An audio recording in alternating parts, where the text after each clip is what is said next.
Alors bonjour à tous, dans cette vidéo, nous allons corriger le deuxième exercice de préparation pour les équations. Donc, le premier, c'est 2x moins 2 est égal à 2. Alors rappelez-vous que l'objectif, c'est d'isoler les x, c'est-à-dire de faire en sorte que dans ce côté-là, à gauche du égal, on appelle le membre de gauche, il n'y ait plus de nombre sans x. Donc, on veut se débarrasser du moins 2, et puis on se débarrassera aussi du 2 à la fin. Mais l'idée, c'est que le x soit tout seul dans le membre de gauche et que tout le reste soit dans le membre de droite. Alors, pour le faire, on peut utiliser 4 opérations: addition, soustraction, multiplication, division. Alors, on verra qu'on commencera généralement toujours par addition, soustraction, et tout à la fin, on fera multiplication ou, le plus souvent, division. Alors là, on va commencer donc par se débarrasser du moins 2 qui est ici. Qu'est-ce que je peux faire? C'est comme l'exercice précédent. Pour se débarrasser du moins 2, on va faire plus 2 de chaque côté. Donc c'est ça que vous obtenez. Du coup, le moins 2 plus 2 va s'annuler. Alors, on n'a pas fait moins 2 de chaque côté, puisque vous voyez qu'on avait déjà un moins 2 ici. Donc il fallait faire plus 2 pour que le tout fasse 0. Moins 2 plus 2, ça fait 0. Donc du coup, j'ai 2x égale à 4. Ce que je souhaite maintenant faire, c'est me débarrasser du 2 qui est ici. Pour m'en débarrasser, eh bien, je vais diviser par 2 de chaque côté. Alors pourquoi je divise cette fois-ci? C'est parce que entre le 2 et le x, il y a un fois qu'on n'écrit pas en général. Mais donc, comme je vous ai dit, on utilise l'opération entre guillemets contraire ou inverse. Et donc, l'opération inverse de la multiplication, c'est la division. Donc, c'est pour ça que je divise, puisque là, j'ai une multiplication. Je divise par 2. Du coup, eh bien, les 2 qui sont ici peuvent se simplifier, puisque 2 divisé par 2, ça donne 1. Et 1x, ça fait juste x. Donc c'est pour ça que les deux peuvent se simplifier, ce qui me donne donc au final x est égal à 4 divisé par 2, c'est-à-dire 2. Et on n'oublie pas d'écrire s égale et la solution. Voilà pour le premier. On va regarder ensemble le deuxième. 3z moins 10 est égal à 11. Alors je vais commencer par me débarrasser du moins 10. Alors comment je vais faire? Eh bien comme j'ai moins 10, je vais faire plus 10 de chaque côté. Donc c'est plus 10 de chaque côté, comme ça le moins 10 plus 10, ça fait 0. Et donc j'obtiens 3z égale 11 plus 10, c'est-à-dire 21. Maintenant, je me débarrasse du 3. Et comme j'ai 3 fois z, je vais donc faire une division. Je vais diviser par 3 de chaque côté. Du coup, les 3 vont se simplifier. Et j'obtiendrai à la fin z égale 21 sur 3. Alors 21 sur 3, c'est 21 divisé par 3. Et ça donne 7.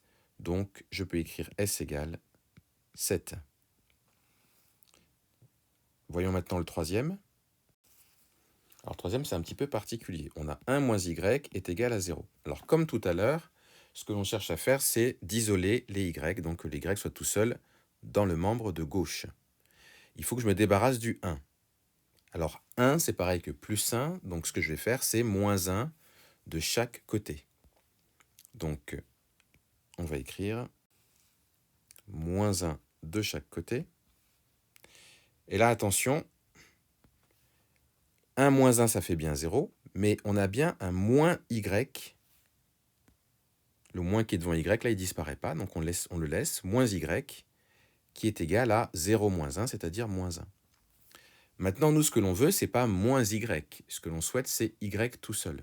Donc c'est pour ça que, comme moins y, ça fait moins 1, y tout seul, ça fait 1. Y, c'est un nombre. Ce nombre-là, quand on lui met un moins, eh bien, ça donne moins 1. Donc le nombre qu'on recherche, c'est 1 tout simplement. S est donc égal à 1. Voyons le quatrième. Alors 1 plus 5x est égal à moins 39. Donc, on isole le x, c'est-à-dire qu'on va se débarrasser d'abord du 1. Je vais donc faire où j'ai fait moins 1 de chaque côté. Du coup, dans le membre de gauche, j'obtiens 5x égale moins 39 moins 1, ça fait moins 40. Ensuite, je dois me débarrasser du 5 pour que x soit tout seul. Et donc, je vais diviser par 5 de chaque côté. Les 5 se simplifient. Et ça me donne donc x égale moins 40 divisé par 5. Alors, 40 divisé par 5, ça fait 8. Donc, on peut écrire moins 8 tout de suite. Et donc, les solutions, S égale moins 8. Voilà donc pour le quatrième. Pour le cinquième, on a 2 plus 3z est égal à 9. Donc du coup, on va d'abord se débarrasser du 2. On se débarrasse toujours du nombre qui n'est pas multiplié par, z. Hein. Donc c'est pour ça que je ne peux pas me débarrasser du 3 d'abord. Toujours à la fin, ce sera de celui-là dont je vais me débarrasser d'abord. Donc je fais moins 2 de chaque côté. Comme ça, 2 moins 2, ça fera 0. J'ai 3z donc qui me reste dans le membre de gauche, égale 9 moins 2, c'est-à-dire 7. Et là maintenant, il faut que je me débarrasse de mon 3, et pour le faire, je vais diviser par 3 de chaque côté. Les 3 se simplifient, et ça me donne donc z égale 7 tiers. Alors, ne pas prendre la calculatrice surtout parce que vous n'allez pas trouver une valeur exacte. Vous laissez 7 tiers sous forme de fraction. Vous pouvez enlever la fraction uniquement quand vous trouvez une valeur exacte, comme un nombre entier, 4, 5, ou un nombre décimal, 2,3. Mais il ne faut pas arrondir et mettre une valeur approchée. Donc S égale 7 tiers. Voilà donc pour le cinquième. Alors maintenant, je vais juste vous donner la correction des 5 autres. Donc elle va s'afficher, donc vous pourrez regarder ce que vous avez fait, mais je ne vais pas expliquer, puisque c'est toujours après le même principe. Alors là, vous pouvez mettre pause. Alors juste une petite précision quand même, puisqu'il y a deux petites choses dont vous devez vous rappeler. Ici, vous voyez, il y a marqué moins 29 sur moins 3. Et j'ai marqué 29 sur 3. En fait, où sont passés les moins? Bien, c'est parce qu'en fait, quand on fait un nombre négatif, moins divisé par moins, ça fait plus. Donc du coup, les moins s'annulent, c'est pour ça qu'il n'y a plus de moins ici. Deuxième chose, vous voyez qu'ici, j'ai 16 sur 9 ou moins 16 sur 9. Il faut toujours simplifier les fractions. Donc c'est pour ça que j'ai divisé par 2 en haut et en bas, parce que je pouvais simplifier par 2. Et ça me donne moins 8 tiers. Si vous avez écrit moins 16 sur 16, c'est juste, mais ce n'est pas complet. Il faut simplifier la fraction au maximum. Dernière chose, quand vous avez moins x ici, est égal à 20,2, nous on cherche x et pas moins x.